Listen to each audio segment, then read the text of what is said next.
Morning student, class 11 political science.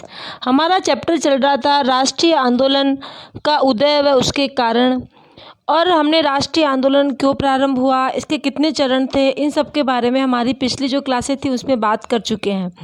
कल से हमने राष्ट्रीय आंदोलन के उदय के कारणों के बारे में पढ़ने के लिए चर्चा शुरू की है। तो हमने कल कुछ कारणों के बारे में बात की थी। आज हम और जो राष्ट्रीय आंदोलन का उदय होने के जो कारण थे उनको आगे बढ़ाते हैं। कल हमने बात करी थी 1857 की क्रांति के बारे में कि 1857 की क्रांति भी राष्ट्रीय आंदोलन के उदय का एक प्रमुख सूत्र रहा है। एक हमने बात करी थी पाश्चात्य शिक्षा की, कि पाश्चात्य शिक्षा के प्रभाव के कारण भी हमारे राष्ट्रीय आंदोलन को बढ़ावा मिला। आज हमारा जो तीसरा कारण है वह है शिक्षित भारतीयों में असंतोष। देखो, जो हमारे भारतीय थे, कल हमने पढ़ा था कि जो पाश्चात्य शिक्षा के प्रभाव के कारण भी राष्ट्रीय आंदोलन बढ़ा। अब शिक्षित भारतीयों में भी असंतोष के कारण भी राष्ट्रीय आंदोलन बढ़ा। पाश्चात्य शिक्षा के फलस्वरूप भारतीयों में एक नवीन शिक्षित वर्ग का उदय हुआ जो शासन व्यवस्था में भागीदारी बनने हेतु उद्यत था। परंतु 1833 के अधिनियम एवं 1850 के ब्रिटिश साम्राज्य की स्पष्ट घोषणा के बावजूद कि भारतीयों को वर्ण, जाति, भाषा या धर्म आदि के आधार पर कोई पद प्रदान करने से वंचित नहीं किया जाएगा, शिक्षित भारतीयों को उच्च पदों से दूर रखने की हर संभव कोशिश की जाती थी।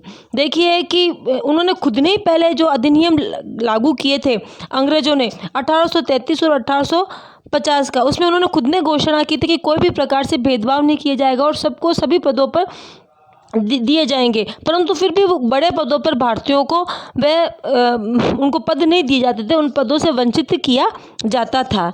इससे शिक्षित भारतीयों को असंतुष्ट हुए और उनको, हमारे जो भारतीय थे वो पढ़े लिखे थे, उनको लगता था कि हमें भी बड़े पदों पर रहना चाहिए, परंतु उनको इस प्रकार की उनमें भावना थी क्योंकि वो अंग्रेज भारतीयों को उन पदों से वंचित रखते थे, क्योंकि उनको पता था कि जब भारतीय आ जाएंगे तो वे अपने हित की बात करेंगे।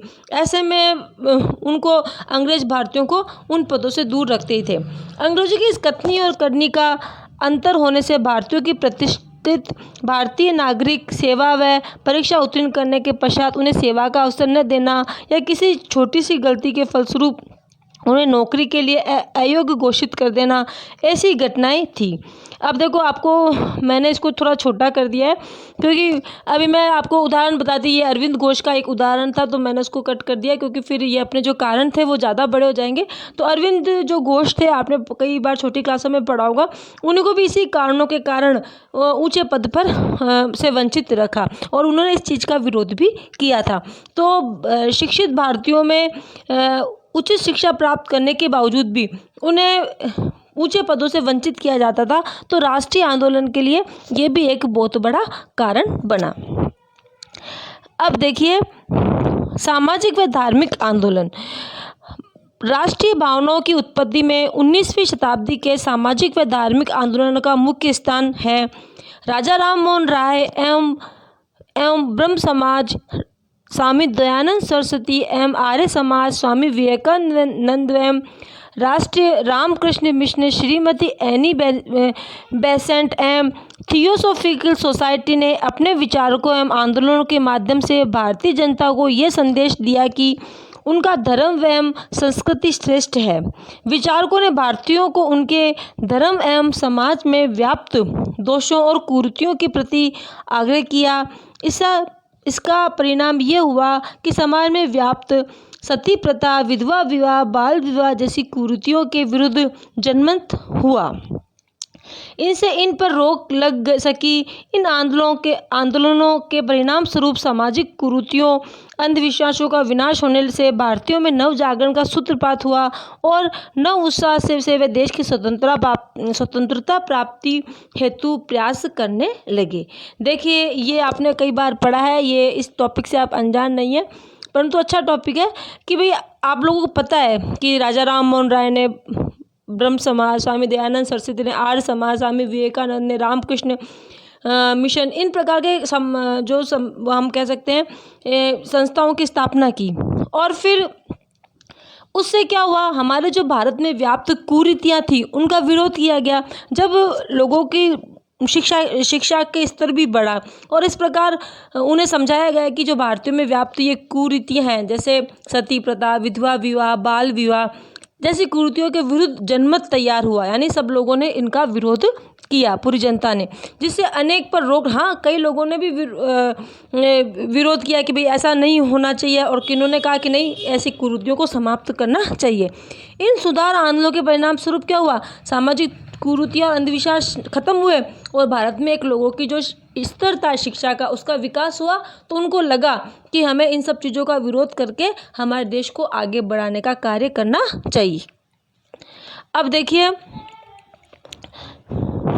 राजनीतिक एकता। अब राजनीतिक एकता के फलस्वरूप भी राष्ट्रीय आंदोलन को विकास हुआ। भारतीय प्राचीन व मध्यकाल में सांस्कृतिक दृष्टि से एक था, पर यह एकता सर्वदा अस्थिर थी। अशोक, ये देखो हमारे जो पुराने हुए ना राजा, उनके बारे में बता रहे हैं कि हमारे मध्यकाल और प्राचीन काल में क्या सांस्कृतिक दृष्टि से तो एक था, एक ही प्रकार का सांस्कृतिक वातावरण था, परंतु फिर भी क्या थी, अस्थिरता थी। अशोक, समुद्रगुप्त, अकबर व औरंगजेब ने भारत में बड़े भाग पर अपना प्रभुत्व स्थापित किया। आप सब लोगों ने पढ़ा ही है हिस्ट्री में, अकबर ने भी अपना साम्राज्य स्थापित कर रखा था भारत पे, औरंगजेब ने भी कर रखा था सॉरी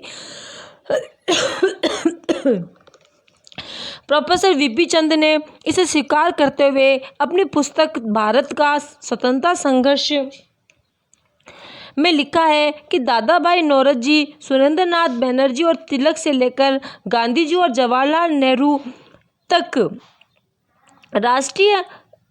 राष्ट्रीय नेताओं ने स्वीकार किया कि भारत पूरी तरह सुसंगठित राष्ट्र नहीं है। सब चारों ओर से बिखरा हुआ था, सब जगह अलग अलग राजाओं के क्या थे, राज्य थे उस समय, है ना।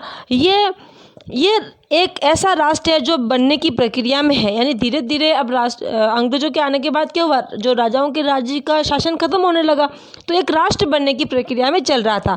भारत में राजनीतिक एकता स्थापित करने के लिए अंग्रेज बड़े सहायक सिद्ध हुए। आपको पता ही है अंग्रेजों की शासन व्यवस्था, भारत में जो राजाओं की अलग अलग राज्य थे उनको अंग्रेजों ने ही खत्म किया था, है ना।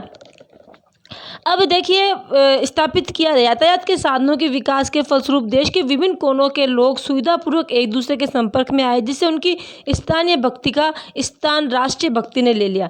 फिर क्या हुआ, एक तो जो अलग अलग राजाओं के राज्य भी खत्म हुए। इसके अलावा अंग्रेजों ने, देखो ट्रेन है हमारे यहाँ, किसने चलाई थी, अंग्रेजों के द्वारा ही चलाई गई, तो सड़कें चलने लगी। तो इस प्रकार सड़कें बनी, जिससे यातायात के जो साधन थे वो उनका विकास हुआ। अब जब यातायात के साधनों का विकास हुआ तो लोग एक स्थान से दूसरे स्थान से बिल्कुल आसानी से आने जाने लगे। जब एक दूसरे जगह पहुँचे तो उनके आपस में मेल जोल बढ़ा, और ऐसे मेल जोल बढ़ने के कारण राष्ट्रीय एकता का विकास हुआ। और एक था उनका जो स्थानीय भक्ति थी कि भी मेरा राज्य, उसकी जगह उन्होंने किसने ले ली थी, राष्ट्रीय भक्ति ने उस जगह को ले लिया था। हालांकि अंग्रेजों ने भारत में यातायात का विकास अत्यधिक आर्थिक दोहन एवं सेना के सुदृढ़ीकरण के उद्देश्य से किया था। अंग्रेजों का ये नहीं था उद्देश्य कि भाई हमारे भारतीयों का विकास हो या भारत के लोगों को सुलभता मिले। उन्होंने तो जो यातायात का विकास किया था, यानी ट्रेन चलाई थी, टेलीग्राम, ये सब उन्होंने जो विकास किया था वो अपने कारण किया था, ताकि उनको सैनिकों को क्या मिले, सुविधा मिल सके। और वो ट्रेनों की मालगाड़ियों में ज़्यादा से ज़्यादा हमारी जो आर्थिक विदोवन करते थे, जैसे हमारे यहाँ से कच्चा माल ले जाना और यूरोप में लेके उसको फिर बना के फिर भारत में लाना, जिससे हमारे सारा रोजगार खत्म हो गया था। तो उनके कारण किया था, परंतु हमारे विकास में भी ये सहायता मिली है हमें उनके यातायात के विकास के कारण।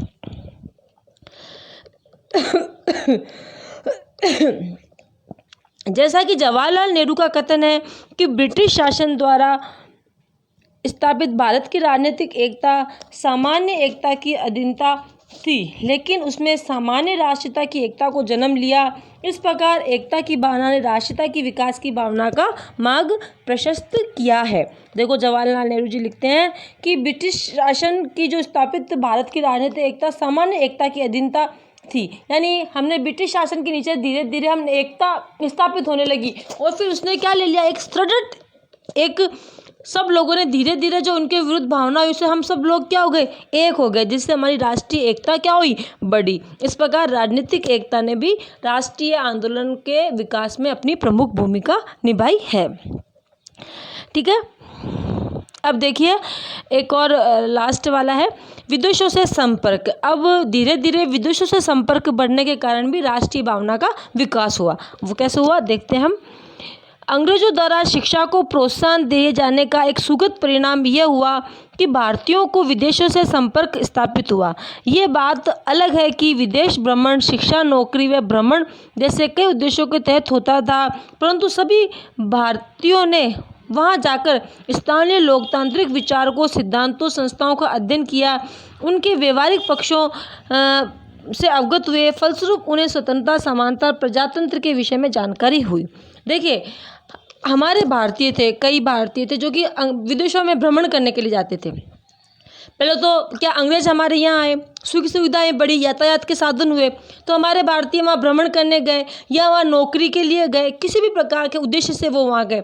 परंतु जब वहाँ विदेशों में गए तो वहाँ का जब लोकतांत्रिक व्यवस्था देखी, वहाँ का उन्होंने जब देखा कि यहाँ कितना विकास हुआ है, वहाँ के अलग अलग लोकतांत्रिक सिद्धांतों की जो संस्थाएं थी उनमें उनका अध्ययन किया, तो उनके भी जो विचारधाराएं थी उनमें परिवर्तन हुआ। उनको लगा कि हमारे देश में भी स्वतंत्रता, समानता और प्रजातंत्र जैसे हमारे भी यहाँ प्रजातंत्र होना चाहिए और हमारा भी विकास होना चाहिए, सभी को समानता, ऐसा नहीं कि ये ऊंचा है, इसकी जाति वर्ण ऊंचा है, इसका जाति वर्ण नीचा है, इस प्रकार की हमारे यहाँ पे भी भावनाएं क्या होनी चाहिए, समाप्त होनी चाहिए और प्रजातंत्र की स्थापना होनी चाहिए। श्री गुरुमुख निहाल सिंह लिखते हैं कि इंग्लैंड में उन्हें स्वतंत्र राजनीतिक संस्थाओं की कार्यविधि का गहरा ज्ञान प्राप्त हुआ। वह स्वतंत्रता और स्वाधीनता का मूल्य समझ जाते थे और उनके मन में जगी हुई दास्तां की मनोवृत्ति घट जाती थी। इसी प्रकार भारतीयों का विदेश भ्रमण उनकी स्वतंत्रता प्राप्ति में सहायक बना। देखो गुरुमुख निहाल सिंह आपने कई बार नाम सुना होगा, स्वतंत्रता की क्रांति में अपना विशेष स्थान रखते हैं, है ना। तो उन्होंने एक अपने लेख में लिखते हैं कि इंग्लैंड में वो जब उन्होंने राजनीतिक संस्थाओं से जब वो अवगत हुए तो उनका उन पर गहरा प्रभाव पड़ा और उनको समझ में आया कि स्वतंत्रता के क्या मायने हैं, है ना। तो इस प्रकार से विदेशों से भ्रमण करने के कारण भी हमारे लोगों में क्या हुआ, राष्ट्रीय आंदोलन के विकास में महत्वपूर्ण भूमिका निभाई। देखिए जो हमारा चैप्टर चल रहा है राष्ट्रीय आंदोलन के उदय के कारण, उसमें से हमने कल भी बात करी थी और आज भी बात करी थी। ठीक है, हमारी जो अगली क्लास होगी उसमें ये चैप्टर हम ख़त्म कर देंगे। आज की क्लास में इतना ही, तब तक के लिए धन्यवाद।